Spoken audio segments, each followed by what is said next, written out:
Please don't do me this way.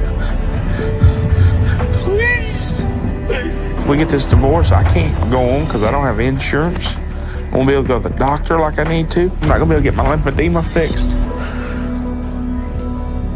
When you get to my size, there's no getting up or doing anything without help. I can't walk. So we called the EMS to try to help me get into the van. When we first meet Sillas, he has been confined to his bed for more than 2 years. The outside world exists only beyond his window blinds and the glass door he stares through each day. While life continues for everyone else, he remains trapped inside, unable to join it. He compares his existence to living in a prison, confined not only by 4 walls, but by the body he can no longer control. I can't believe I've let my life get this bad, all because of my weight. I'm so big now, I can't do anything on my own. I'm just stuck in my bed all day long, and it's been that way for me for 2.5 years. His relationship with his fiancée, Jessica, exposes how deeply addiction can affect everyone involved. She isn't intentionally hurting him by bringing fast food. She's exhausted. Between attending nursing school, raising 3 young daughters, and taking care of a partner who cannot care for himself, she's emotionally and physically drained. He admits that giving in to his cravings often feels easier than facing another confrontation. Me, Jessica, and Nevaeh. And food and family are the 2 things I live for now. Sillas just has his go-to food, the food that he eats every day as a routine, as comfort, and that's it. But I do feel like I'm enabling him. I do it. I'm sick of fighting. I don't have the time, so I just let it happen. As Sillas reflects on his childhood, the emotional wounds become impossible to ignore. His biological father never accepted him, and his stepfather made him feel like he never truly belonged under his own roof. By the time he reached 11 years old, loneliness had become overwhelming. Food became the one constant source of comfort he could always rely on. It never rejected him or made him feel unwanted. I was evidence of an affair to him instead of his son. And that rejection did hurt, but at least I had my mom, who I knew loved me. So in my early childhood, it was just me and her. But that changed when I was 7 because my mom met someone around then, my stepdad, Jim. When Dr. Now evaluates Sillas, he wastes no time confronting the excuses. After Sillas insists he doesn't understand why he keeps gaining weight, Dr. Now responds with a striking comparison. He asks why anyone would repeatedly hit themselves with a baseball bat knowing it causes pain. The analogy forces Sillas to recognize that every unhealthy choice is another act of self-destruction. How are you eating as much as you are? Because you obviously don't get up and go to the kitchen and get your food. Somebody bring it to you. So who bring it to you? My fiancée and our 3 kids. 3 kids? How old are they kids? 11, 9, and 7. That was my second call. Okay. Returning home after spending time in the hospital proves to be a major setback. At his next weigh-in, Sillas has lost only about 2 kilograms over 2 months, a tiny amount considering where he started. The progress he made under medical supervision quickly disappeared once he returned to his normal surroundings. His home environment pulled him back into familiar routines, undoing nearly all of his momentum. The atmosphere in the room says it all.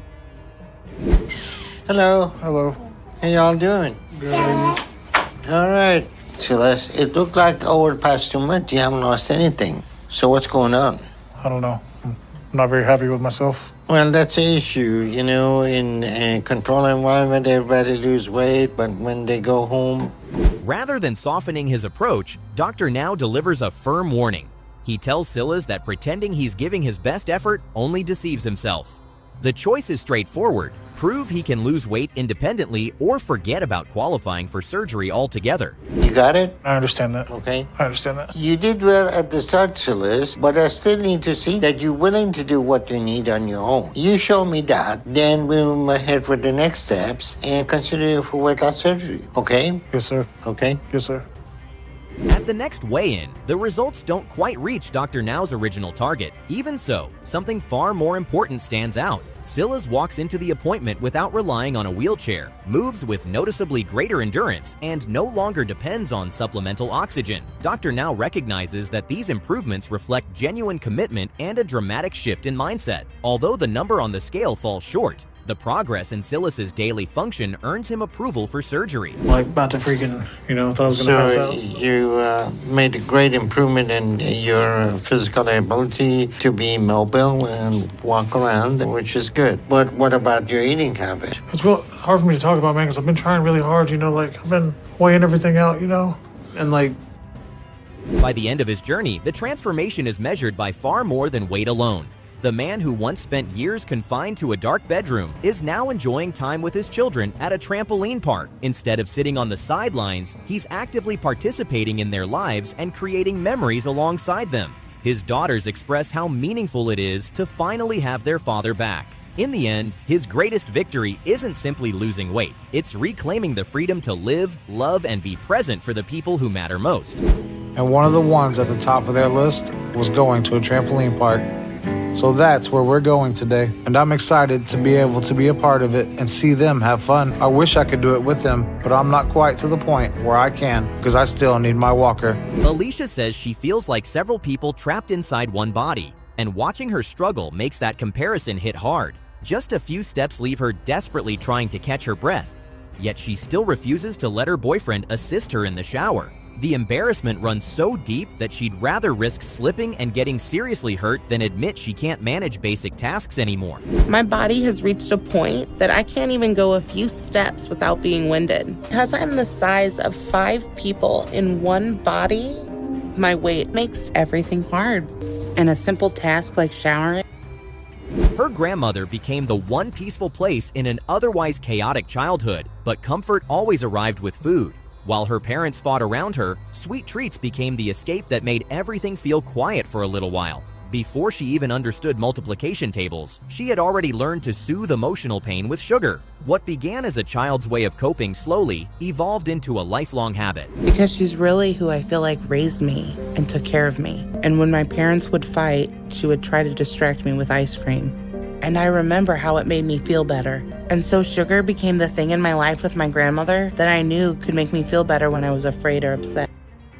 Here comes the familiar excuse: we're sharing it. It's one of the oldest tricks addiction uses to avoid guilt.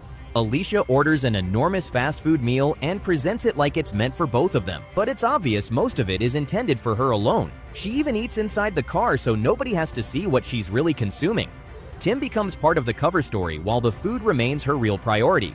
I mean, technically, that's not really a lie, because it is for us to share. He just doesn't know exactly how many were in there to begin with. When I get home, all I want to do is get this food in and eat, even though I just had something.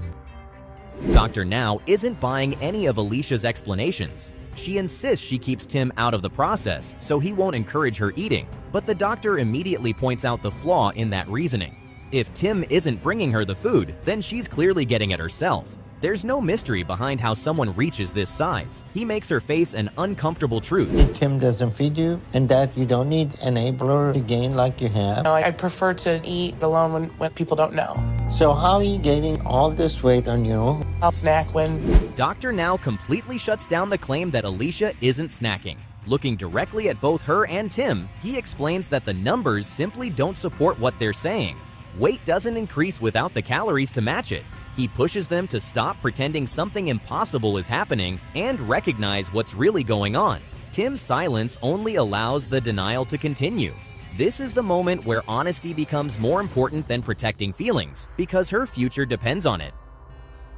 Yeah, like it's the last meal. She doesn't, like, oh, that's she not. doesn't snack at all, so she feels this is all I'm gonna get, so she makes the portion then bigger for the dinner. No, that's wrong, Tim. If you actually think she's not stacking, then she's hiding it from you. Finally, the scale tells a completely different story. After months of resisting the program, Alicia committed to it, and the results speak for themselves. The relief on her face says everything. For the first time, she realizes that real change is actually within her control. Dr. Now's approval for surgery isn't simply good news. It's proof that her effort paid off. All right, so you're down to 538 today.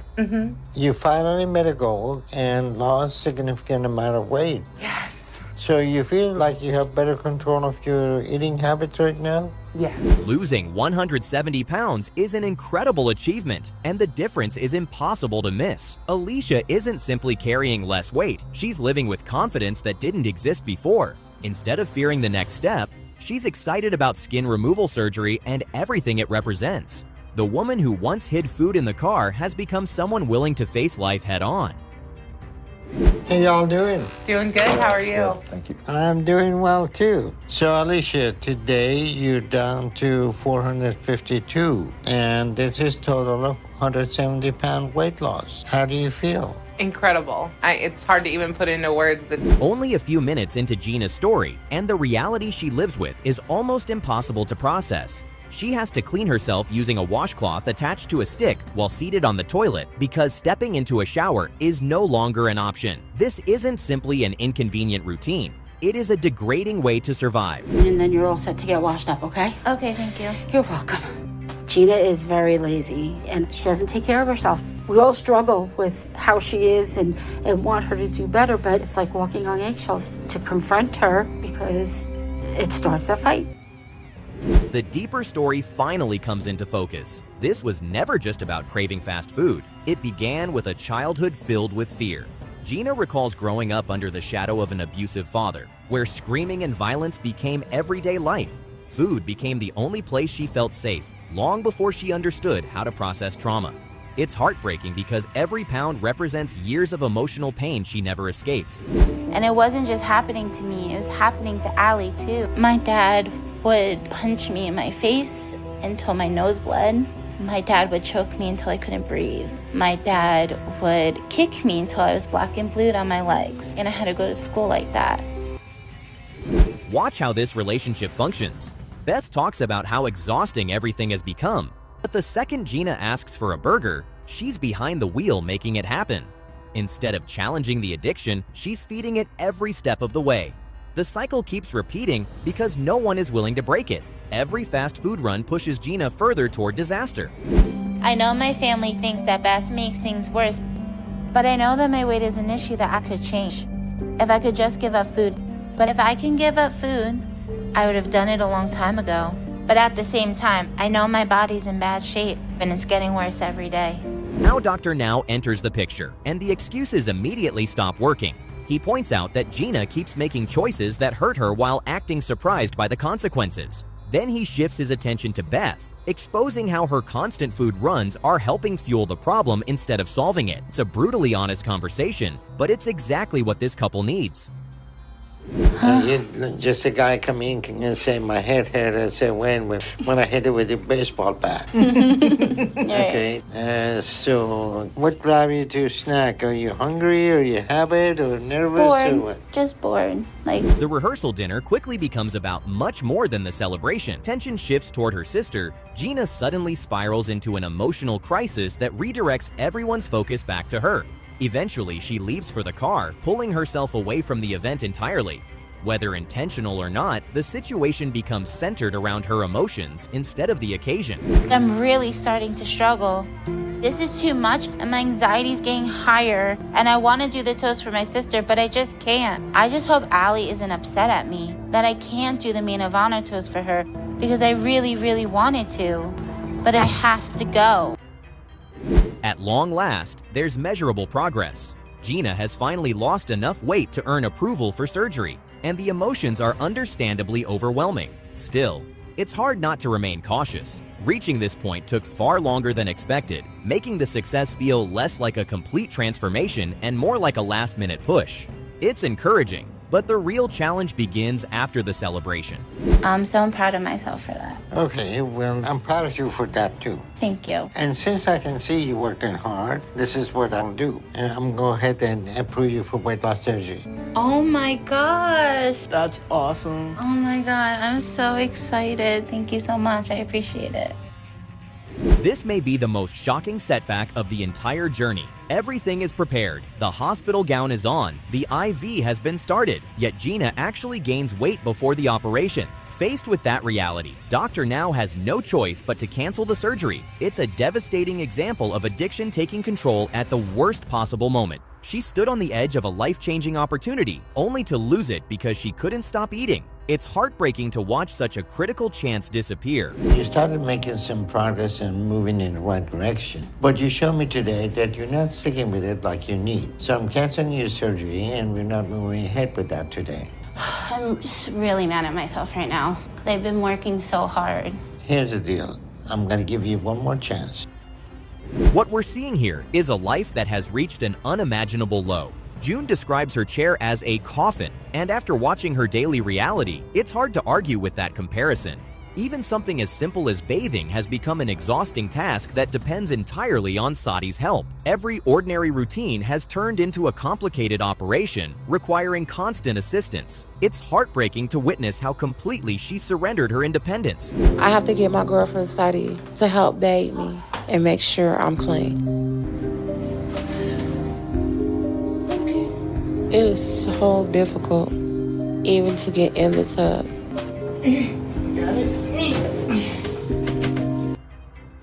Then the story takes an emotional turn that explains so much. June opens up about losing her teenage son Mac to gun violence, and suddenly the emotional weight behind her behavior becomes much clearer. Her relationship with food wasn't born from simple cravings. It became her escape from unbearable grief. She explains how eating helped numb emotions that felt impossible to survive. The sadness is written all over her face. Instead of confronting the loss, she buried it beneath years of emotional eating. My son, Mac, was at the wrong place at the wrong time. Being around people he had no business being around, and he was shot and killed. I remember my daughter walked in the door. She said, Mac is dead, Mac is gone. Unfortunately, that sympathy doesn't last very long. June starts rattling off a massive fast food order, while Sadi obediently heads out to pick it up without much resistance. The amount of food is staggering, and it's impossible to ignore how unhealthy this routine has become. Sadie clearly understands the consequences, yet continues enabling the behavior instead of challenging it. June jokes about being demanding, but the reality is that their relationship has fallen into a dangerous pattern where every unhealthy request is fulfilled. I give in because I don't want to fuss. Okay, you ready? Can I have a nacho grande, 2 stuffed burritos, gorditas with extra beef, a chalupa, and 2 hard shell tacos. Thankfully, Dr. Now wastes absolutely no time stepping in. After reviewing June's condition and medications, he decides she's far too unstable to leave. Rather than sending her home with another warning, he immediately admits her into the hospital. It's obvious he realizes that without strict supervision, she'll slip right back into old habits before making any real progress. By placing her in a controlled environment, he's removing the opportunity for self-sabotage and giving her the best possible chance to finally regain control of her health. We need to help her to start the process. I am very concerned about your health right now. If I send you home, maybe last time I see you. So I'm going to admit you to hospital immediately to make sure that you're not close to another stroke or worse right now. Then comes another disappointing setback. Shortly after leaving the hospital, June returns having gained weight, insisting it's all because of fluid retention. But almost immediately, she admits to eating Chinese takeout, making the explanation far less convincing. Dr. Now isn't fooled. He also questions whether she's relying on her walker more for emotional comfort than genuine necessity, instead of focusing on recovery. Fluid. You may think that this is water weight, but it's not. It's fat. You gain weight because you didn't stick with your diet and exercise. I have not done any, I'm gonna tell you the honest God truth. I did cheat. I had Chinese food one day, honestly. By this point, Dr. Now has completely run out of patience. He tells June directly that her repeated hospital concerns aren't being caused by physical complications, but by issues that need psychological attention. He insists that therapy is no longer optional because the biggest obstacle standing in her way isn't her stomach anymore. It's her mindset. June hesitates, clearly uncomfortable with the idea, but Dr. Now refuses to let her avoid the deeper problems any longer. Discharged June after her bypass. She returned to hospital 3 times, claiming that she wasn't able to eat, she was getting weak, and she had a whole host of symptoms. When I examined her, there's nothing wrong. Eventually, June meets with therapist Lola, and for the first time, her emotional walls begin to crumble. She speaks openly about losing Mac and admits that a part of her stopped living the day he died. The connection between her grief and years of neglect finally becomes impossible to ignore. Rather than hiding behind excuses or physical complaints, she's finally confronting the pain she spent years trying to bury. Honestly, because Dr. Nazarian wants me to come see you. he feels that I'm manifesting illnesses. Tell me a little bit about what's been going on with you. About 5 years ago, my 17-year-old son was killed, and I had a heart attack about a month after that. By the end of the journey, the difference is remarkable. June arrives without the walker that once seemed inseparable from her, having lost well over 200 pounds. Her confidence, mobility, and overall appearance have changed dramatically. She finally looks engaged with the world again instead of trapped by it. Hello, how are you today? I'm good. I see you losing some weight. Can tell the difference? Yes, I feel good. Everything is looking good. When you recommended me to the therapist, I give it to you. It worked. Of my size, I never really know if when I go to bed if that's going to be the last time. So it's very hard to sleep when I have the different thoughts racing through my head. I need help with just about everything. You ready? My wife has to take care of me and clean me because I can't do it by myself. It's humiliating. Keep your eye on Cynthia because the woman crying on this couch is about to become the woman screaming on it. A mother of 5, she's living on borrowed time, trapped inside a body where every single movement is agony and her legs stay permanently swollen. She says out loud that she hates being this trapped and it's about to boil over. Her size has gotten so severe she can't even bathe herself. She needs her young daughter Ukiah to clean her legs just to fend off infection. My knees are constantly in pain. My body is pretty stiff because I haven't moved all night. So it's hard for me to walk. And I have to take a lot of breaks. I try not to do a whole lot of moving around because sometimes when I do too much walking. But before the fireworks, you have to understand the wound underneath them. Cynthia describes a dark stretch in high school, a crushing loneliness and rejection so deep it drove her to a suicide attempt with pills. She felt ugly, unloved, invisible. That attempt failed, but a self-destructive coping mechanism was born in its place. Food became her refuge, her armor against the isolation. She admits that when she was eating, she didn't feel alone. And that feeling of loneliness and rejection just got worse over time. In high school, Valentine's Day was the worst day of the year for me.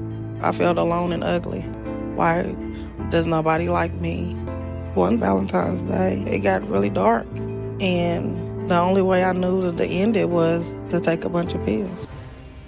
Watch the drive-through scene because it tells you everything. Even with a medical diagnosis and an appointment in Houston looming, Cynthia is ordering 3 large jalapeno kolaches, 2 glazed twists, and 2 juices. Her excuse? The stress of the day. She just has to have a snack, even right after breakfast. This is addiction caught in the act. Self-sabotage dressed up as needing comfort. She's openly admitting old habits die hard. And before I even get to work, the stress of the day is already on me. So even though I've had breakfast, I stopped to get a snack. Hi, I need 3 large jalapeno kolaches, 2 glazed twists, a donut hole, a small orange juice, and a large orange juice. Cynthia tries to frame her immobility like a minor inconvenience, but Dr. Now shuts that down instantly. She can barely walk the length of his waiting room, and he tells her flat out that her odds of reaching 50 are not good. That's a death sentence, and he doesn't dress it up. He sets the ultimatum: lose 30 pounds in 1 month. I'm here to your waiting room. That's it? It's about as much as she wants to do. Okay, so you're 42, and the likelihood that you're gonna make this 50 are not very good if you keep this up. So if you want to be around for your kids. A month later, Cynthia climbs on the scale, and she's gained 4 pounds. Her excuse? She claims she was sick and missed her exercise. Dr. Now isn't having a word of it. He starts dismantling the alibi piece by piece. An upper respiratory infection is not a reason to fall off your diet. Then she tries to insist she only eats 1 large meal a day. Dr. Now doesn't blink. 1 meal that size is exactly what's holding up her 600-pound body. I had no idea I'd gone in the wrong direction. Hi, how you doing, Cynthia? I'm doing good. All right, so I noticed you gained 4 pounds. Mm-hmm. So what's going on with that? I've been kind of sick the last couple of weeks. What kind of sickness? I've had like a upper respiratory. And here it is, the meltdown. Pure outrage and self-pity detonating at once. Cynthia explodes at her brother Clarence, screaming and raving that she doesn't want to do this anymore. She wants her old fat life back, and screw all these expectations. A 4-pound gain sent her spiraling into a full hysterical fit, all because the doctor dared to call her out. She's weaponizing her own frustration, trying to drag her whole support system down into the pit with her. It's genuinely hard to muster sympathy. I'm over it. It's 4 pounds. I feel like I got beat up over 4 pounds. All he cares about is numbers. We'll get back on track. And I'm struggling to pay to get down to Texas. But this doctor, my kids look at me every goddamn night. Mama, what's for dinner? Sometimes I don't have an answer. I don't have an answer because I'm trying to get my ass down here. After a terrifying 2 months, a missed appointment, and that explosion at her brother behind her, Cynthia returns, and the scale stuns everyone. A massive 77 pounds gone in total. Doctor now is genuinely proud and approves her for surgery. This is the earned reward, a powerful moment that proves what she's capable of the second she stops throwing fits and starts doing the work. Okay. But you still have a BMI close to 100, and that's very risky for putting somebody to sleep and doing weight loss surgery. So I'm going to send you to the hospital so we can run some tests on you, make sure you're safe for anesthesia. With Dr. Now out of the room, the voice of reason arrives as a therapist, and Cynthia's walls slam right back up. Approved for surgery after her brother pushed her back on track, she's now being forced into counseling, and she hates it. She flatly denies having any emotional trigger at all, declaring she simply loves to eat. The therapist gently probes the link between her childhood trauma and her size, and Cynthia stays clamped shut. Life happened, so I guess for me, I'm confused. With all of those emotions, how were you coping at that time if you weren't eating? I didn't turn to food at any point. I don't consider myself an emotional eater. I don't turn to food when it gets hard. And here's the sad, predictable ending. Cynthia is home post-surgery, claiming she's sticking to the plan, but the internal war is written all over her. Despite Dr. Now's insistence, she stopped seeing the therapist, announcing she doesn't need help and she's doing it her way. She's actively rejected the psychological support she needs to face her deepest wounds. She walks away from the program, convinced she can wrestle her addiction alone. But I've decided if he's pushing me for therapy, I don't need to see him right now. And I need to spend some time doing this my way. I don't need him trying to make connections to things that aren't there. I never use food to deal with my emotions. Meet June, and her very first words land like a punch. I'm living in a nightmare. She's in agonizing pain, breathing heavily, just sitting there, barely able to push herself upright. Her body is on the brink of quitting, and her sheer size makes the simplest movement impossible. Her whole existence has shrunk to a miserable haze inside a bed that could very well become a coffin if she doesn't move soon. But don't mistake her helplessness for softness, because this is a woman who runs the room from that mattress, as you're about to see.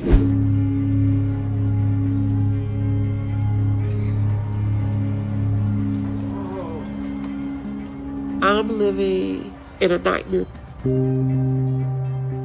I'm in pain. I'm breathing heavy. And it just hurts to sit up. Before you judge, hear the devastating root of it. 4 years ago, June's entire world shattered when her 17-year-old son Mac was shot and killed. The trauma dropped her into a deep, black depression. She went numb and turned to food as her only comfort, eating her grief, telling herself she was somehow feeding her lost baby by eating the foods he loved. Emotional, impulsive eating became a desperate attempt to survive an unbearable loss. The 300-pound mark. It wasn't until I lost my son that my weight got out of control. 4 years ago, my whole world came crashing down. My son, Mac, was at the wrong place at the wrong time. Being around people he had no business being around. Now feast your eyes on a textbook case of toxic enabling, with June firmly in charge. She's in her element, demanding food, calling the shots. Her girlfriend Sadie admits June eats whatever she wants, always has, always will. And when Sadie hesitates for even a second, June snaps at her, do it, or she'll just call someone else to do it for her. Sadie caves, feeling more like a hostage caretaker than a partner, and drives off to fetch the poison. Watching June bark orders while she's actively feeding her own destruction is infuriating. And a burrito, I want extra beef, extra cheese, and extra sour cream. Of course. I'll get what I want.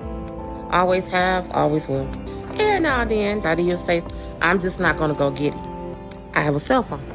So either you're gonna do it or I'm gonna do it. Take your pick. Dr. Now reviews June's medical history, and it's a horror list: a stroke, a heart attack, and 21 daily medications. Her body is shutting down, and he tells her plainly she may not have much time left at all. The situation is so dire he admits her to the hospital on the spot, admitting he fears this could genuinely be the last time he ever sees her. He makes it crystal clear she is nowhere near ready for bypass surgery, and he seriously doubts she'd even survive the procedure in the state she's in right now.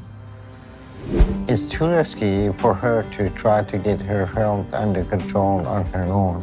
We need to help her to start the process.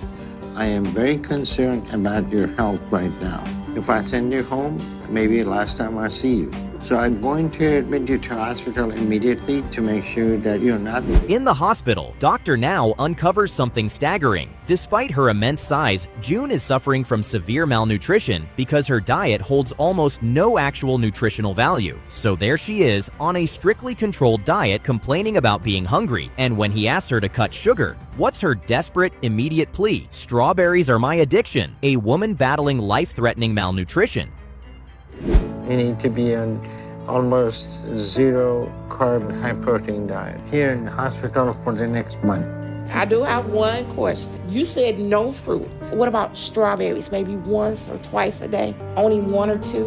We want to eliminate sugar as much as possible. The strawberry, I'm being very honest with you. June returns from her hospital stay, having gained 20 pounds, and blames it on fluid. Dr. Now is boiling. He calls her out directly for her flat refusal to change, telling her she's using sickness as a bid for attention. He says she clings to that walker and needs to lose it, and June argues right back, insisting he's wrong, digging in.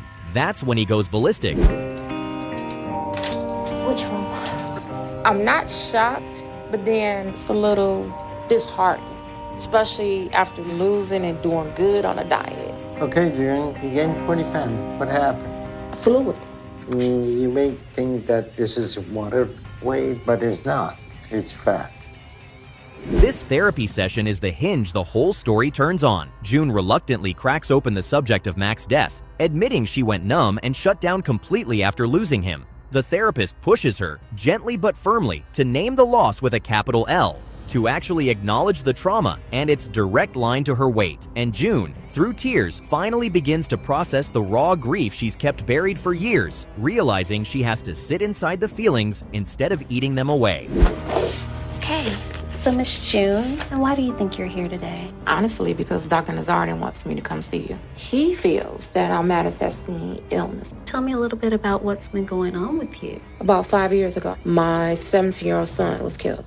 And I had a heart attack about a month after that. From the stress of losing your son? Yes.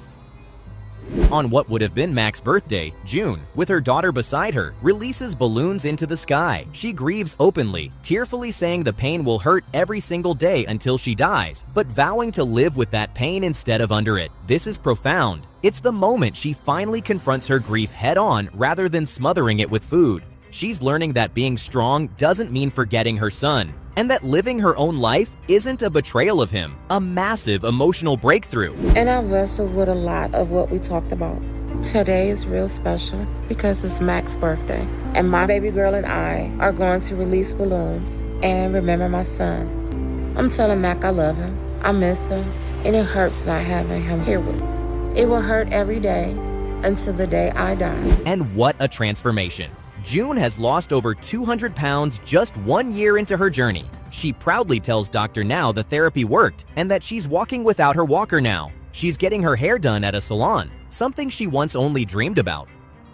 So, how are you today? I'm good. You see you losing some weight? Can you tell the difference? Yes, I feel good. Everything is looking good. When you recommended me to the therapist, I give it to you. It worked. I had a feeling it would. June has lost over 200 pounds. This is a scene straight out of a nightmare. A woman practically welded into her bed, a prisoner inside her own body. The groaning, The pain shooting through every tiny movement, the total helplessness. It's a portrait of despair, and her family looks like they're drowning on dry land. Her daughters have been swallowed whole into full-time caregiving, their own lives consumed by this suffocating routine. This is an entire family collapsing in slow motion under the crushing weight of one person's addiction. I'm stuck in this bed, and I'm helpless. I can't go anywhere. I can't walk. The littlest things I can't do for myself. And the soreness I have in my body makes every movement difficult. It just hurts. Rewind to where the chaos was born, and it's grim. Lisa grew up in a home where food was a weapon. As punishment, her own mother once forced her to eat an entire cake. Food wasn't nourishment, it was psychological warfare. Comfort and shame and control and humiliation, all baked into a single thing. Plant those seeds in a child, and this is exactly what grows. It's emotional trauma manifesting as physical ruin. Growing up, Lisa was treated like a princess in the family. She really loved food a whole lot, because she was always eating more than anybody else. But sometimes my mom also used food as a punishment. I remember this one time I asked for some cake. She wouldn't give it to me. Then a blast of sanity cuts through the noise. Dr. Now, even over a grainy Skype call, is pure authority. He doesn't swallow a single excuse. He calls out her likely weight, waves away the nonsense, and lays down the law. You are not going to survive this year. He's a one-man demolition crew knocking down her denial brick by brick. He even looks her daughter dead in the eye and tells her to stop being an accomplice. This is the intervention everyone watching has been screaming for, and it's about to trigger the first tantrum. Can you look to possibly closer to 700, Lisa? No. And being at that weight and being immobile, it is not good scenario. You're likely not going to survive this year. So you need to start making changes now. Yes, sir. All right, can I just say hello to Danielle? Yes, sir. Because seconds after hanging up on the most life or death conversation of her life, what does Lisa do? She demands her soda, not water, not a smart choice. The exact poison Dr. Now just ordered her to quit. Her daughter has to physically pry it out of her hands. This is addiction live and unfiltered. The switch flips from please help me to give me what I want. Open it. The doctor said you can't have carbonated. Hey, you said my diet start tonight. I want to finish drinking my drink. Well, it starts now. I want her to be here for me and for my kids, but I don't think my mom can continue living like this. The call with the doctor just gives me hope. Now meet the enablers, because this toxic circus has a ringmaster. Once her daughter leaves, the boyfriend Herbert steps in and the sabotage kicks into overdrive. The scene with the dietitian is jaw-dropping, a fridge packed wall-to-wall with junk. And the worst part? Lisa admits Herbert gets ice cream as a prize for when he does things she likes. Make it make sense. She's weaponizing her own addiction to control him, and he's far too weak to say no. Who is eating the ice cream? Those are Herbert's prizes when he do things that I like for him. I'm trying to find a word. So these are rewards for love? Is that what you mean? Not love. Mm-hmm. Please don't take them, because if you do, I can't get what I want. Well, we're gonna have to find another way to get what you want. Then, just when it all looks lost, a flicker of hope. Herbert proposes, and suddenly, Lisa is overflowing with fresh resolve. She's crying, but this time she says life is worth living, and she's going to fight harder for their future together. But let's be honest, how many times have we heard this exact speech before? It's an emotional promise made on an emotional high. It feels good, and it sounds good in the moment. Just keep praying and just believe that it's gonna happen. It's gonna happen. I know, babe. It's gonna happen. Only thing we have to do now is start doing like the doctor said, you know. We're gonna lose together, you know. Would you like that? I love you. You lose this weight, okay? Do this for us, do this for you. And here comes pure, uncut clown show behavior. In the hospital, where she's supposed to be locked onto a controlled diet, Dr. Now discovers a stash of crackers hidden in her bed. Herbert plays dumb, and Lisa spins a ridiculous story about him just laying there. The lie is so transparent it's insulting. Dr. Now's face says it all. He knows he's being played for a fool by both of them. This isn't a slip or a weak moment. It's a conspiracy. The two of them actively sabotaging her one shot at life, right under the doctor's nose. No air get to him, and then the fungus grows on him, and that's going to be a problem. Okay? All right. Now, who's eating that? He was eating them because how did they end up in your bed then? He was laying right there because I was crying this morning. Lisa, stop it. This is the junk you've been eating. Here comes the meltdown. After packing on a staggering amount of weight, Lisa unleashes the full waterworks in Dr. Now's office, but it doesn't ring true for a second. It plays like a performance. She's screaming that she has no willpower, that nobody helps her, that she just wants to go home. This is weaponized sadness. She's not crying because she failed. She's crying because she got caught. She grabs the baton and conducts the entire pity orchestra, fishing for sympathy she hasn't earned and won't put in the work to deserve.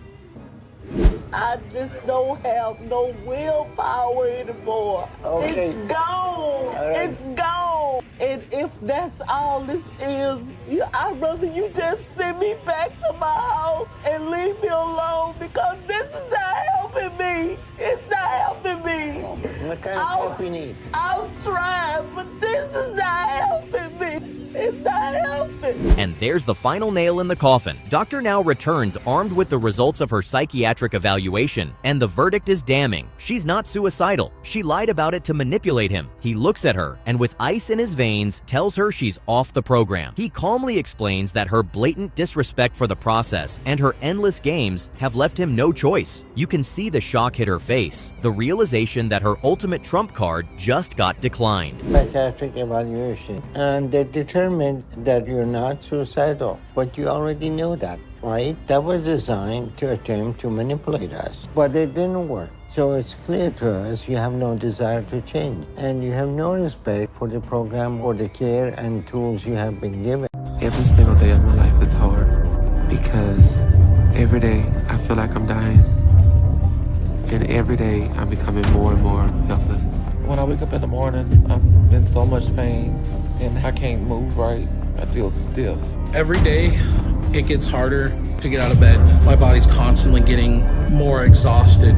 Every day that I wake up, I lose more mobility. I get tired faster. Everything is limited now. Watching Diana's everyday routine is almost unbearable. Her body is covered in painful wounds, and the severe lymphedema has left her skin in a devastating condition. She speaks about herself with such disgust, calling herself a monster, and you can feel how deeply that self-loathing has taken root. Because she can't reach every part of her body, a friend has to clean beneath the folds of her skin for her. The loss of independence is crushing. Instead of truly living, she is simply enduring each day inside a body that feels like it is failing her, and the emotional weight of it is heartbreaking. Hard for me to get everything nice and clean. Hey, Trace, I'm gonna lift my skin up. Can you very, very slowly wash the flab? Because I'm so big. Just daily activities that I should be able to do myself, I'm not able to do anymore. As Diana opens up about her past, the real source of her pain comes into focus. She recalls being sexually abused at a skating rink while already feeling ignored and unseen within her own family. Food became far more than comfort. It became armor. In her mind, gaining weight created a barrier that made her less vulnerable to being hurt again. It is a tragic survival strategy where the very thing destroying her health also became the one thing that made her feel protected. Trauma this deep cannot be solved by changing what is on a plate because it has become part of how she survives. 2 older boys started talking to me, and I was flattered. But when they got me alone, they molested me. And I never told anyone because I felt like it was something I did. So I pushed it down and never talked to anyone because I didn't have anyone. I think back. This family situation is incredibly frustrating to witness. Megan keeps bringing Diana bags filled with frozen meals and highly processed foods, then secretly hides them away in the oven. It is astonishing to watch. She says she is only trying to keep the peace, but every delivery pushes Diana further into her addiction. Instead of helping her recover, the family is quietly fueling the very behavior that threatens her life. It is a painful example of enabling disguised as kindness. So I just get her the junk food. Right now I have a grocery cart full cycle of what I would consider not really food. It's a lot of frozen meals and tons of snacks and just junk. I think it's pretty disgusting. The moment Dr. Now walks in, he wastes no time getting to the point. He makes it clear that Diana's condition has become life-threatening and that time is rapidly running out. Rather than accepting excuses about previous attempts, he focuses on the reality standing right in front of him. If she refuses to make major changes immediately, her future is incredibly uncertain. His words are harsh but necessary because what he is offering is not just another weight loss plan, it is her best opportunity to stay alive. You need to understand, at your age and your weight, it is a miracle that you're alive right now. You're 55. The likelihood that you're going to make it to 60 are not very good, okay? Diana has eaten herself to almost become non-functional. The trip to Houston quickly turns into a nightmare. Diana is squeezed into the back of the van, every mile causing excruciating pain as her body struggles against the cramped space. Even stopping for the night offers no relief because she cannot get herself into a hotel bed. Instead, she remains trapped inside the vehicle in a parking lot. The experience highlights just how restricted her life has become. She hoped she could make the journey, but her body protests every second of it. I am needing to stop. I've got to get this bed adjusted. I'm sliding off the end of it. I don't know if I can do this. Okay, I need you to lift my leg back up. All my weight is going into this hip. No, I can't get over. This therapy session reaches the heart of Diana's battle. Her therapist helps her recognize that her weight became a protective shield after years of trauma. You can almost see the realization settle in as she understands that she has spent decades believing her size kept her safe. Now she faces an entirely different challenge, learning how to feel secure without hiding behind her body. Her struggle is no longer just about losing weight, it is about healing the frightened child who still associates vulnerability with danger.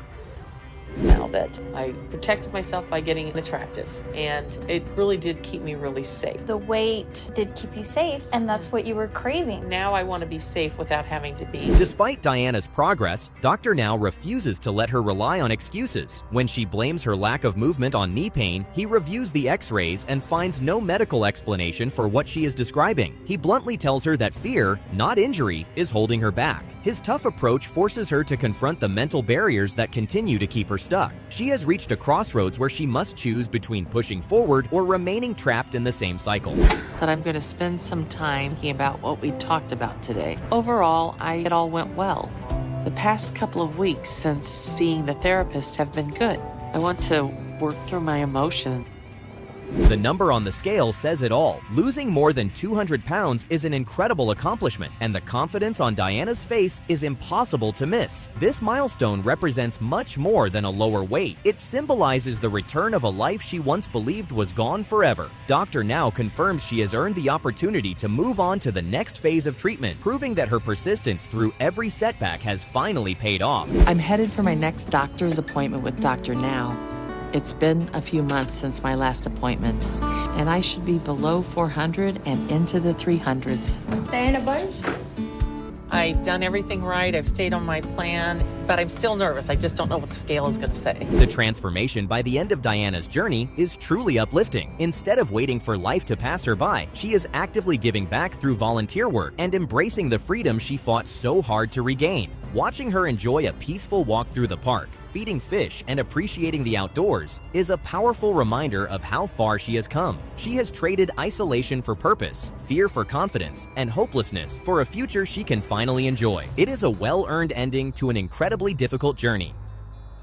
It's something I never would have dreamed I could ever do. You spend so much of your life trapped somewhere that is your whole world.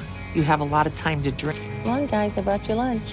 And some of those dreams are little things that other people take for granted, like just going to a park and feeding fish. What an agonizing way to begin. Michael is trapped inside a body that has become impossible to care for on his own. The image of his leg wrapped in a garbage bag before stepping into the shower is unforgettable. His daughter carefully covers the leaking lymphedema wound just to keep water from making it worse. This goes far beyond obesity. It's a body that is literally breaking down. When Michael quietly admits he feels like an animal, the shame in his voice is impossible to ignore. How you feeling today? Hurting. I've had a wound on my leg for over 2 years because of my lymph, and it just won't heal. It's so stretched out. So my daughter usually wraps it for me with the trash bag. Ronnie paints a disturbing picture of what life with Michael has become. She describes him as someone whose food addiction fuels explosive anger whenever he's denied what he wants. Rather than risk another confrontation, she prepares whatever unhealthy meal he demands. It's painful to watch because this isn't a healthy partnership anymore. It's a household revolving around one person's addiction. Fear dictates every decision, leaving the entire family trapped in a cycle that keeps Michael comfortable while pushing him closer to disaster. I have to make sure that Michael gets what he wants to eat when he wants to eat it, or else he'll get very angry. He really gets mad about his food. Like, there's people that are drunks and they're angry drunks. Well, Michael is an angry food addict. Now, we finally understand where so much of this pain began. Michael grew up under a father who expected absolute obedience, leaving no room for emotions or vulnerability. Instead of expressing his feelings, he buried them deep inside. Food became the only source of comfort he could rely on, offering relief when nothing else felt safe. His addiction wasn't created overnight. It was built over years of unresolved trauma, with eating becoming his emotional escape from a childhood dominated by fear and control. He had rules for everything, including food. And I was just afraid of him being mad at me. I wanted to take all my fear and just eat, but he wouldn't let me. And the way I grew up, I couldn't show emotions. You know, and the emotion is a sign of weakness. So I didn't know how to deal with that. Not long after entering Texas, Michael insists the family pull over because he's already desperate for fast food. They're only minutes away from reaching the hotel, yet waiting isn't even an option for him. The addiction completely overrides common sense. While his wife and children continue sacrificing their own comfort to help him, he remains focused only on satisfying the next craving. It's another painful reminder of how much control the addiction still has over every member of the family. When my wife checks into a hotel, I'm gonna get some food. Let me get number 8, and let me also get 2 number 1 and nachos deluxe. I just want to eat quickly and get to the hotel. Dr. Now wastes no time challenging Michael's expectations. Michael tries to minimize his eating habits by saying he only eats until he's satisfied, but the doctor immediately calls out the contradiction. He makes it clear that surgery isn't going to solve a problem Michael refuses to understand. Then comes the reality check. Stick to a strict 1,200 calorie diet and lose 50 pounds before the next visit, or there will be no surgery. The message couldn't be clearer. Real change has to happen before any operation. They fix your eating problem for you? Are you looking for the solution without knowing what the problem is? Well, I know the problem is, to me, once I eat until I get full. Michael proudly reports losing only 16 pounds, hoping it will be enough. Dr. Now quickly shuts that idea down. Compared to the goal of 50 pounds, the result proves Michael is still not fully committed to the program. The doctor raises the stakes with a final warning: lose 100 pounds over the next 2 months, or the opportunity for surgery disappears entirely. For the first time, the seriousness of the situation truly sinks in, forcing both Michael and his family to stop making excuses. You aren't really getting this, and you still think that someone else is going to do all the work for you. Michael first weighed in at 635 pounds, and to maintain that weight and continue to gain. This time, Michael delivers. After months of struggle, he loses an incredible 84 pounds in just 2 months. Dr. Now recognizes the dedication and finally approves him for gastric bypass surgery. The victory feels meaningful because it wasn't handed to him. It was earned through discipline and persistence. Instead of relying on surgery as an easy solution, Michael proved he was willing to change first, making the procedure the reward rather than the rescue. But just 84 pounds this past couple of months. It's not as much as I wanted you to lose, but 84 pounds still show me a good amount of progress. So I'm approving you for weight loss surgery. The first one. Therapy opens the emotional floodgates. Ronnie finally shares how years of Michael's anger and controlling behavior have left her emotionally exhausted and feeling completely drained. The therapist helps Michael connect those destructive behaviors to the emotional neglect he experienced growing up. Instead of hiding behind rage, he's finally forced to confront the pain he spent decades avoiding. It's an incredibly emotional breakthrough and an essential step toward lasting recovery. It's I didn't want to cry, but it's just messed up because I don't like to be yelled at. You know, his anger issues have gotten really bad to where the kids and I were just kind of like... The transformation at the end is remarkable. Having lost well over 200 pounds, Michael is out playing mini golf with his children, enjoying life as an active, involved father. The difference isn't only physical. His entire attitude has changed. The constant anger has been replaced by laughter, presence, and genuine connection with his family. The fears that once dominated their lives are fading away, replaced by hope. It's a powerful conclusion that shows how confronting both addiction and past trauma gave Michael the chance to build the life he'd been missing. My childhood was the reason I got to 600 pounds, and I never want my kids to experience anything like that. So I'm dedicated to keeping the weight off and being the best dad that I can. Make it. Watch. It's almost going that way. Hold on. Taimi paints a disturbing picture of what life has become. Every time she gets on her feet, her stomach hangs so low it reaches the floor, placing unbearable strain on her entire body. Even the smallest everyday tasks have become exhausting battles. She openly admits she created this reality through years of unhealthy choices and now feels trapped inside a body she barely recognizes. Watching her struggle through the simplest movements immediately establishes just how painful her existence has become. It is a deeply emotional introduction. As I get out of bed and my stomach nearly hits the floor, it just hangs there, and it is putting intense pressure on the rest of my body. My belly is sagging more and more, and it feels like I'm always off balance. The heartbreaking roots of her food addiction begin in childhood tragedy. At only 8 years old, Taimi watched her father die in front of her, and afterward her mother emotionally withdrew from the family. Left without comfort or guidance, she found safety in food, treating it as the only source of love and security she had left. By the age of 10, she was already using food to numb overwhelming emotional pain because no one was there to help her process her grief. The emotional damage from those years runs incredibly deep. And he collapsed, fell to the floor, had a heart attack, and died. After my father passed away, my life was never the same. My mom just fell apart. She had a hard time getting out of bed, and she went into a deep depression, and it was like I lost my mom too. Dr. Now shifts the conversation toward James, confronting him about the role he plays in keeping Taimi stuck. James admits he regularly gives her whatever unhealthy food she asks for simply to avoid arguments, acknowledging that his actions are contributing to her declining health. Dr. Now identifies Taimi's behavior as manipulative and makes it clear that their unhealthy pattern has to end. He insists that both of them change the way they interact if Taimi is going to have any real chance of success. It is a difficult but necessary conversation. Your dynamic at home. Do you get the food for yourself, or is he bringing you and insisting that you eat all that unhealthy food, or are you asking for it? He never tells me no. I don't think he wants to argue with me. If I do say no, she gets angry. So instead of arguing with her and fighting with her. Yeah.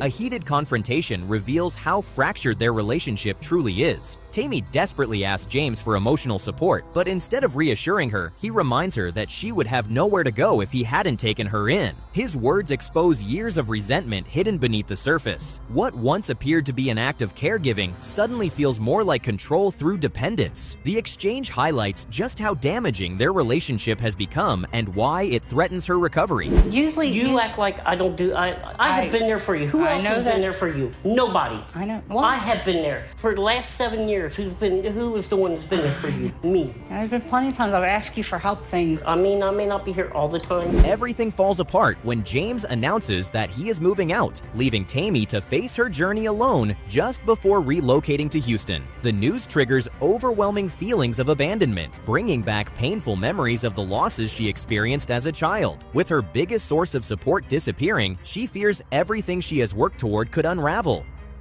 This is very overwhelming. It's been very discouraging times, especially these last few days. You know, eventually there is only so much I can take, and eventually I'm going to break. He's abandoning me when I need him the most. I can't move to Houston with Zachary and try to do this all on my own. After losing more than 50 pounds through sheer determination, Taimi arrives for her appointment expecting James to stand beside her. Instead, he waits outside and refuses to enter, insisting she needs to learn to handle things on her own despite promising to support her. His decision deeply hurts her, forcing her to face an important milestone without the encouragement she desperately hoped for. Although she has achieved something remarkable, the moment is overshadowed by another painful reminder of being left to fend for herself. That right now, I can't believe James won't come in to see the doctor with me. The whole point of being here was to support me through this process. This moment means everything to me, and James is sitting in the car. Taimi Morel? I have been trying so hard to lose weight. Just as Taimi begins rebuilding both her confidence and her health, another obstacle appears out of nowhere. While doing laundry, she suddenly faints, creating a frightening medical emergency. Rather than comforting her, James immediately begins barking instructions. Dr. Now later diagnoses her with pneumonia, forcing him to postpone the surgery she had worked so hard to qualify for. After months of sacrifice, the delay is an incredibly discouraging setback. Well, you're so stubborn you wouldn't let me take you to the hospital. Shut up. Let's see how it works the next couple of days. Don't keep grumpy. I'm just processing. Can you just give me a few minutes to process it all? Okay. Despite every obstacle placed in her path, Taimi refuses to quit. She successfully maintains her weight loss while recovering from pneumonia, earning Dr. Now's confidence once again. Impressed by her determination, he clears her for surgery and schedules the procedure for the very next day. The approval represents far more than a medical milestone. It is proof that her persistence has finally paid off after months filled with heartbreak and hardship. They said you look normal and you kept up with your weight loss. So I'm approving you for weight loss surgery. Oh, okay. Okay, and we'll get you in tomorrow so you don't have to wait anymore. A year later, Taimi's transformation is nothing short of remarkable. Nearly 250 pounds lighter, she has embraced a far more independent life after surgery. She proudly talks about grocery shopping and spending quality time with her son without relying on anyone else to care for her. Dr. Now confirms she is getting close to qualifying for removal of her excess abdominal tissue and sets her next target weight at 170 pounds. Her journey demonstrates that reclaiming her independence and walking away from a toxic relationship was just as life-changing as the weight she lost. I mean, I could do so much. Just getting out, doing things, not having to depend on people, just, take care of myself. I don't have to have somebody else take care of me. Doing things with my son, Zachary, it's really great. It's incredible. The story opens with a heartbreaking picture of complete helplessness. Marla has spent years confined to her bed, her body carrying so much weight that her legs can no longer support her. Every part of her daily existence depends on other people, forcing her children to handle deeply personal tasks like washing her while she remains powerless. The emotional burden is just as crushing as the physical one. Filled with shame, she believes she's become a nasty, yucky monster, consumed by guilt and hopelessness. The sadness hanging over her is overwhelming. I have no life. My legs can't even hold my weight anymore. I can't get up. I can't walk. I'm trapped. Go. My weight has condemned me to this bed. I can't even bathe. The roots of Marla's downfall trace back to a terrifying chapter from her past. While still in her 20s, she endured a nightmare when an abusive boyfriend held her at gunpoint and threatened to kill her. After shooting 2 police officers before escaping, the trauma left her terrified of stepping outside her own home. Isolated by fear, she turned to food as her only source of safety and comfort. Eating became the emotional shield she relied on, and over time that coping mechanism transformed into the addiction that slowly destroyed both her health and her freedom. I tried to break up with my boyfriend at the time. He lost it, and he took me hostage. He held me at gunpoint, and I thought I was gonna die. When the police tried to rescue me, he shot 2 officers and escaped, knowing that he was still out there. Marla's family has become trapped in an exhausting cycle that seems impossible to escape. Her daughter Adele reveals that if her mother wants fried chicken or other unhealthy meals, refusing isn't really an option because it often leads to anger and confrontation. Their actions come from compassion mixed with fear and fatigue, but every meal they provide strengthens the very addiction threatening Marla's life. Instead of helping her recover, the family finds itself unintentionally sustaining the illness that continues to consume her. When we go shopping for her, it's not what she needs to be eating, what she should be eating. It's about what she wants. And if you ain't got what she wants, she mad. Don't cook me in 2 boxes. You want one back? Yes. By the time Marla reaches Houston after an exhausting 13-hour trip, her condition has reached a critical point. Even Dr. Nozaradin, who has treated countless severe cases, immediately recognizes how serious the situation is. Without hesitation, he admits her directly into the hospital, understanding that this is far beyond a routine appointment. There is no time to waste because every passing moment could determine whether she survives. Before she can begin rebuilding her life, she first has to make it through the immediate medical crisis. Marla. Hi, Dr. Now. How are you? Get me in, okay? Okay. Marla is not looking good. Y'all ready? 1, 2. I can already see that she is in one of the worst conditions health-wise I ever seen. The situation takes an even darker turn only days after her hospitalization. Marla suddenly stops breathing and is rushed into intensive care, where doctors place her on a ventilator to keep her alive. The cause is a pulmonary embolism brought on by the prolonged immobility that has devastated her body. What began as a weight loss journey suddenly becomes a desperate fight for survival, exposing just how dangerously close she has come to losing her life. Early this morning, she stopped breathing and we moved her to ICU. Marla's health has continued to decline. We put her on a breathing machine and we have her stable right now. Although Marla survives the medical emergency, overcoming her own mindset proves far more difficult. During a confrontation about refusing physical therapy, she lashes out, shouting, "Don't touch me," while retreating into self-pity. Watching this unfold pushes her daughter Sierra beyond her breaking point as years of frustration finally spill over. The conflict highlights how deeply Marla has relied on helplessness as a defense, making emotional resistance just as significant an obstacle as her physical condition. All you gotta do is stand up. You sitting there saying, "Don't touch, don't touch you for what, mama? Touch me, mama." She always like that at home. I'll give you a clue. She's stubborn like that. If she act like a kid, you treat her like a kid. Eventually, Dr. Now decides enough is enough. Accompanied by emergency medical personnel, he visits Marla at home, determined to force the breakthrough she has continued to avoid. The encounter is emotional, painful, and filled with difficult truths. Despite the struggle and discomfort, the team refuses to let her surrender to fear. With their support, Marla accomplishes something she hasn't done in years. She stands. It's an emotional milestone that marks the beginning of reclaiming a life she thought was gone forever. I hate this. I really feel like I'm being pushed to do something that I'm not ready to do. This is Marla's last chance. If she doesn't get up right now, then she has failed, and there is nothing we can do for her. That single achievement sparks a dramatic shift in Marla's determination. Following the standing exercise, she throws herself into physical therapy with renewed commitment, refusing to let pain stop her anymore. Before long, she manages to take her first step, an emotional moment that leaves her daughter in tears. Witnessing this incredible change, Dr. Now rewards her hard work by approving her for weight loss surgery, opening the door to the future she has fought so hard to reach. 1, 2, 3. There we go. All right. Keep pushing your weight on. All right. Good job, Marla. The final chapter showcases an extraordinary transformation. Months later, Marla has lost hundreds of pounds and is walking independently, living a life that once seemed completely out of reach. Now able to spend time with her grandchildren and take them to the park, she embraces the everyday moments that used to feel impossible. Her journey began in despair and nearly ended in tragedy, but through relentless effort, she rebuilt herself, proving that even after years of suffering, hope and change are still possible. Keep going, keep going. Keep going, you're almost there. Keep going, you're almost there. All right. There you go. Good job. I'm so proud of myself. Makes me feel like I can do anything. About 300 pounds less, huh? Can you tell the difference? Just a little bit, huh? I'm miserable. When you're not just fat, but supersized, everything is really hard. I'm not living a life, I'm just existing.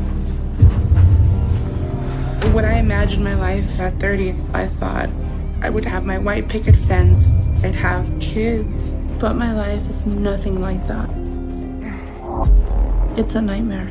This is an incredibly bleak place to begin. Nikki is confined to her bedroom, trapped inside a body that no longer allows her to live normally. Every movement comes with intense pain, and she admits her stomach has become an obstacle in almost every part of her daily life. Existing has become a constant battle instead of living. Emotionally and physically, she's completely worn down, buried beneath 649 pounds and overwhelmed by hopelessness. This is rock bottom in its rawest form. The question is whether she can find a way back from a place that feels impossible to escape.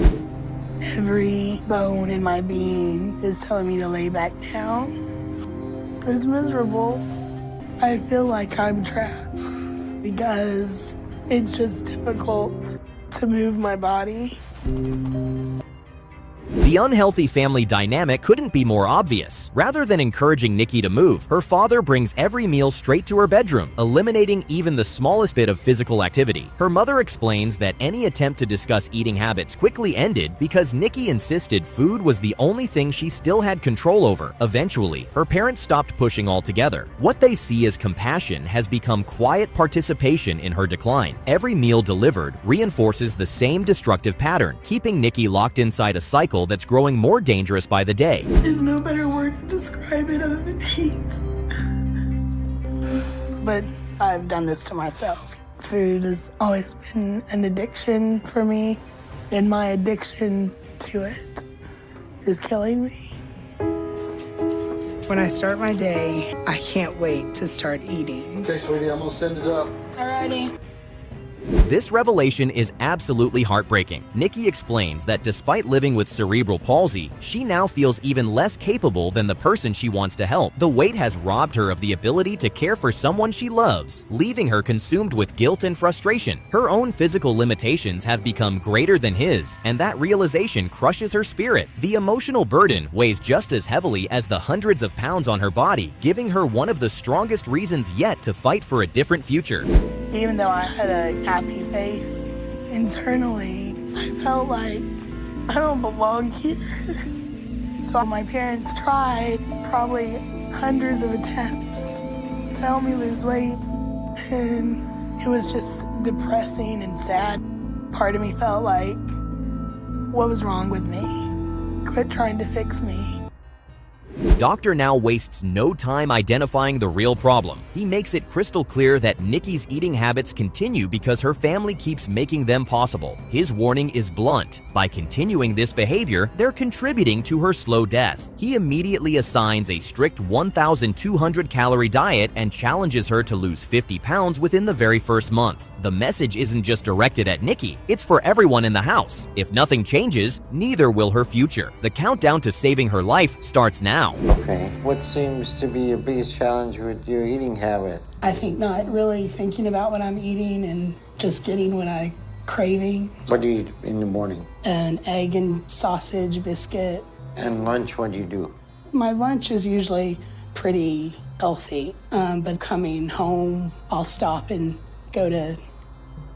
After dropping an incredible 63 pounds, Nikki expects to move forward with surgery, but devastating news stops her in her tracks. The excess weight concentrated around her abdomen is placing too much pressure on her heart, making the operation dangerously unsafe. The disappointment is crushing after everything she's sacrificed. Tears follow, but so does determination. Instead of quitting, she commits to losing even more weight, understanding that every additional pound lost brings her one step closer to the surgery that could ultimately save her life.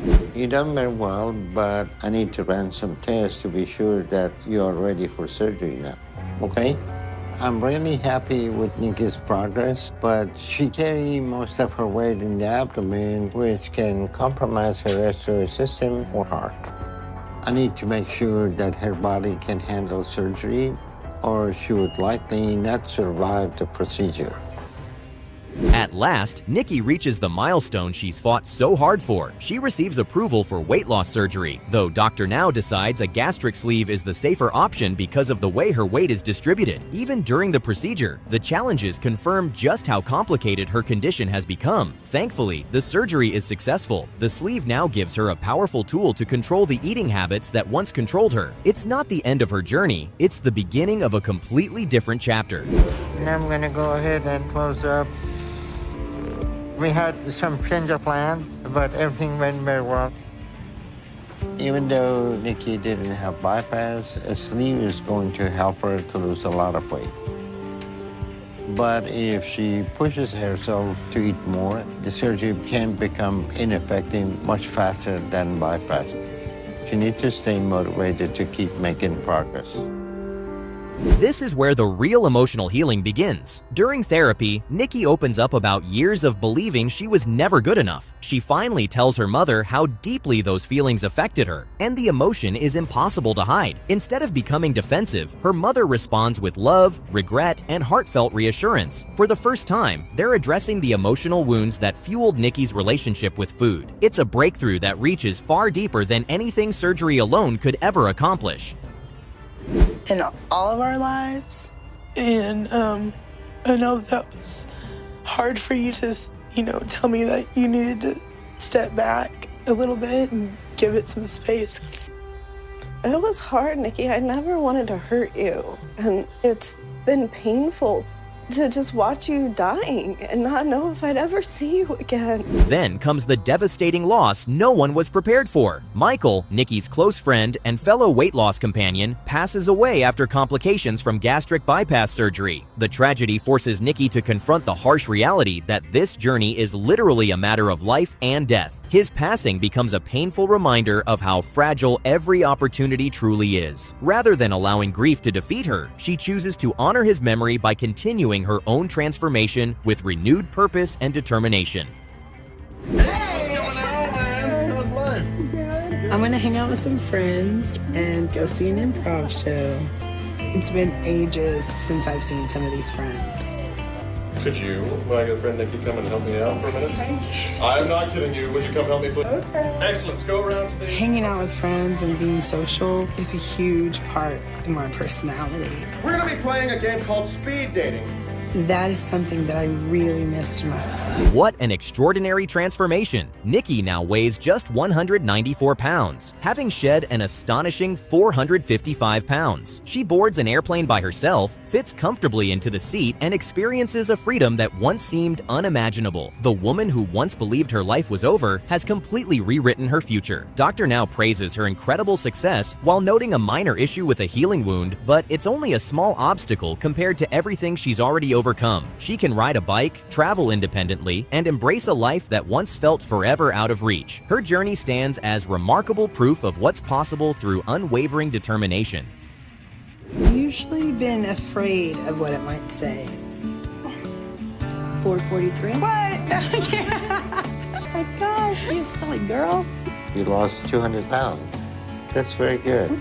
Thank you. Nikki worked very hard, and I have no doubt that she will reach her target weight next year. Thanks, Dr. Nazareth. From the very first moments, this story hits like an emotional punch to the chest. A woman who is only 24 years old is living inside a body that no longer allows her to care for herself. Watching the level of dependence she has developed is genuinely heartbreaking. Her husband has become far more than a spouse. He handles deeply personal tasks that no adult ever wants another person to do, simply because she cannot manage them herself. It is heartbreaking, uncomfortable, and frustrating all at once. You cannot help wondering how someone ends up in this position. Their relationship no longer resembles a typical marriage. Her battle with food has become the force controlling every aspect of both of their lives.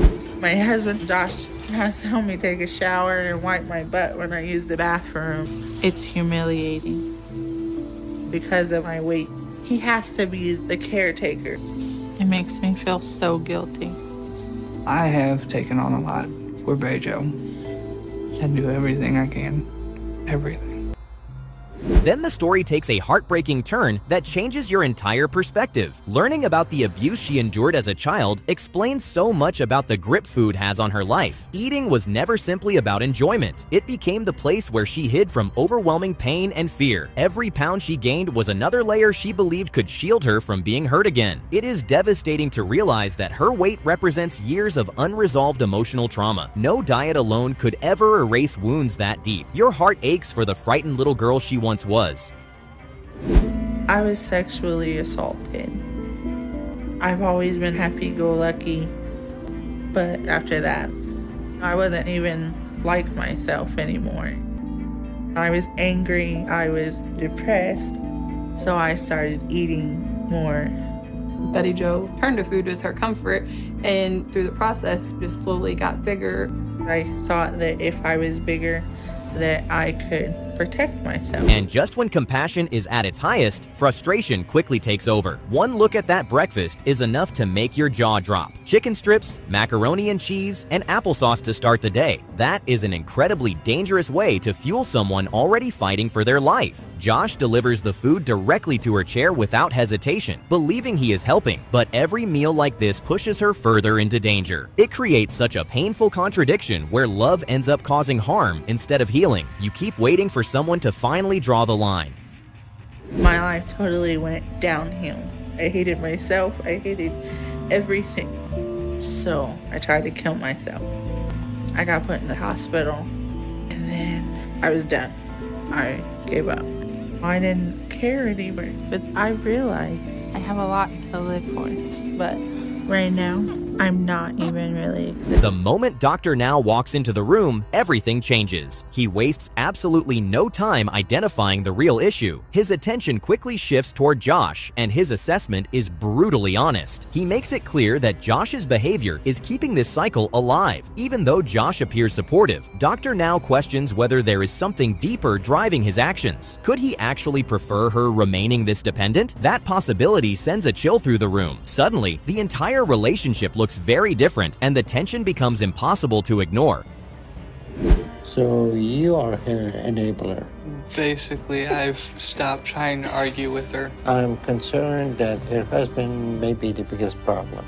He's an enabler, but he's not overweight, which means he's feeding her because he may want her to be large.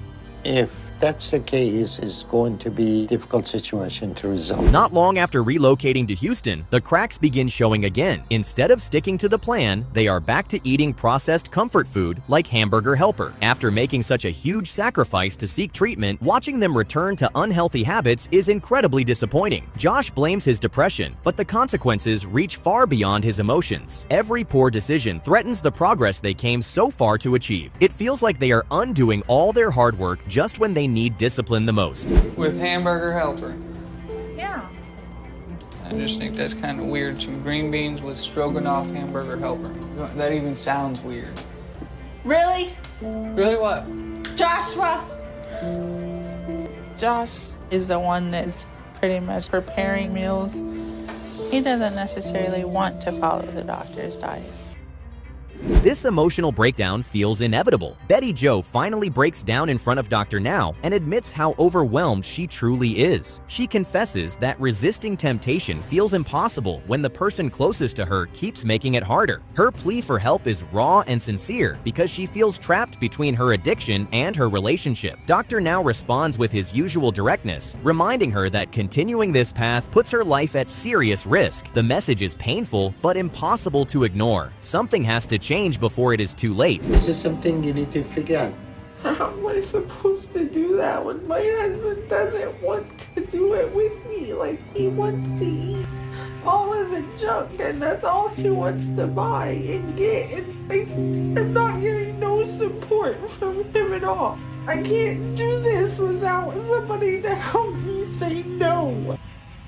Therapy finally uncovers the painful truth hiding beneath everything else. Josh openly admits his greatest fear is losing her if she becomes healthier and more confident. Hearing those words explains so much about his behavior. Instead of encouraging independence, his insecurity has been feeding the very problem destroying her health. It is difficult to hear because genuine love should never rely on someone remaining helpless. His fear has been weighing down her progress all along, and now it is finally out in the open. And in a way, that really scares me because I don't want her to leave me.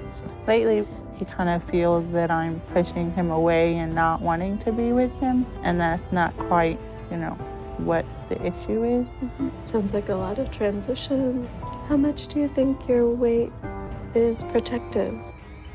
At last, the momentum begins shifting in the right direction. Watching them exercise together feels completely different from everything that came before. Josh is finally encouraging her efforts instead of enabling destructive habits, and Betty Jo is pushing herself despite the discomfort. Every workout represents another step toward reclaiming the life she nearly lost. Their relationship finally starts looking like a team working toward the same goal instead of standing in each other's way. This is the kind of support she needed from the very beginning. Perfect, good, okay.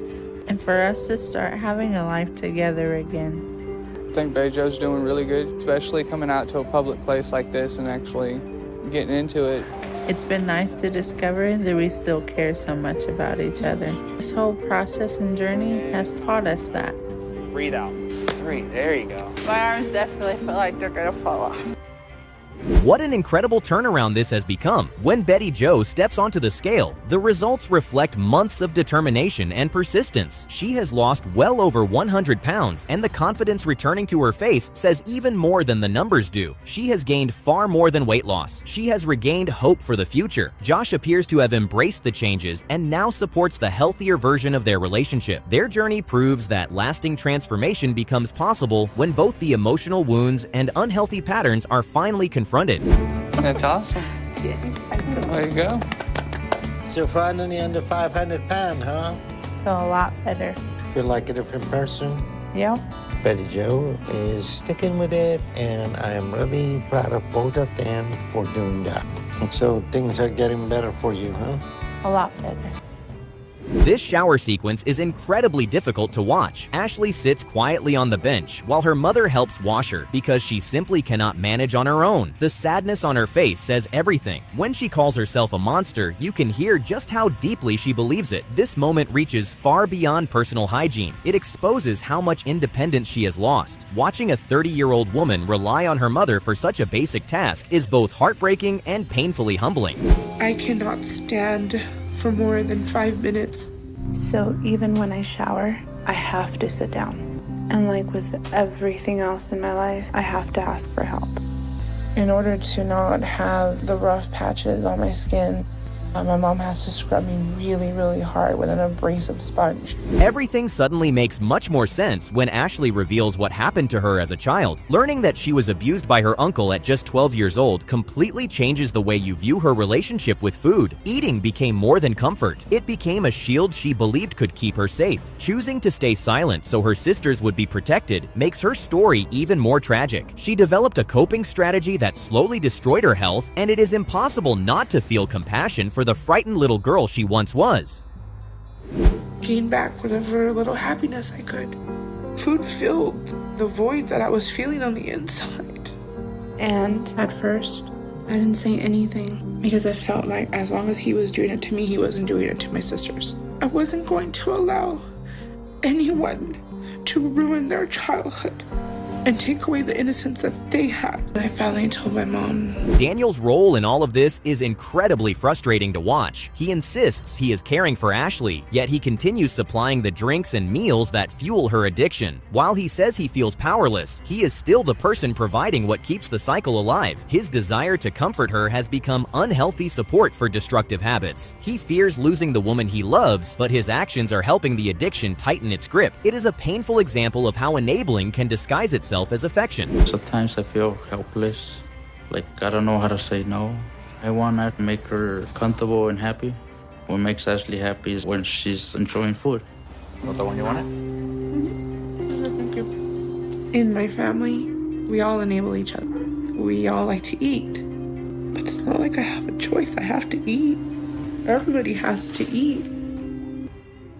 Dr. Now wastes no time getting to the heart of the problem. After seeing Ashley's weight of 668 pounds, he delivers an honest warning that her life is in serious danger. He refuses to let the family hide behind excuses and immediately points out the unhealthy patterns that have surrounded her for years. His focus is not only Ashley's condition, but also the environment that contributed to it. By requiring her to lose 50 pounds before surgery, he sets a firm but necessary challenge that could ultimately save her life. You're not gonna last too long. So now you're 30, what is gonna happen when you're 40? Continue this way. You're absolutely correct. You're not gonna make it to 40. You're actually killing yourself with the food. Ashley has to understand this is going to be a long, hard process. She's close to 700 pounds, and the human body is not designed to operate at that weight. There is no way that she will survive a few more years, unless she starts to change now. The drive to Houston feels filled with warning signs from the very beginning. Ashley is squeezed into the back seat, clearly struggling with every mile of the trip. The discomfort is obvious on her face. Then comes the stop for fast food, and it feels like history repeating itself. Even while traveling to change her life, she falls back on the same habits that nearly destroyed it. The addiction continues pulling her in the opposite direction, making every step toward recovery even more difficult. Love you. I feel nervous, I wonder. Because I'm not. There are no other options. Diet and exercise alone is not going to help the situation that I'm in. I need the medical intervention. I need to get my life back. I'm willing to do whatever it takes, but it's at least a 3-day trip to Houston, and I've never spent that much time in the car. One of the most meaningful victories happens inside the therapist's office rather than on a scale. Ashley finally begins speaking openly about the trauma that shaped her life and admits that food became her source of comfort and security. Making that connection between her past and her eating habits is a huge emotional breakthrough. Recovery is no longer just about following a diet, it is about confronting years of buried pain. For the first time, she begins healing the emotional wounds that fueled the addiction. Tell me a little bit about yourself and your situation and how you ended up here. Well, I mean, I've been battling with my weight my entire life, and I had weight loss surgery. Okay. How's it been for you since the surgery? I feel like I'm disappointed in myself and my body and the way that I'm recovering, because before my surgery, I was exercising and I was so energetic. Sure. Now, I'm just really uncomfortable with the nausea and the fatigue. Ashley faces another frightening obstacle when she returns to the hospital feeling sick and extremely weak. The concern grows quickly as Dr. Now worries there could be a surgical leak, a complication that can become life-threatening. It is a sobering reminder that weight loss surgery is only the beginning of a difficult recovery. After fighting so hard to reach this point, she now has to overcome another serious challenge. The uncertainty surrounding her condition makes this one of the most intense moments of her journey. Hello. Hi, doctor. How you doing? I'm like queasy.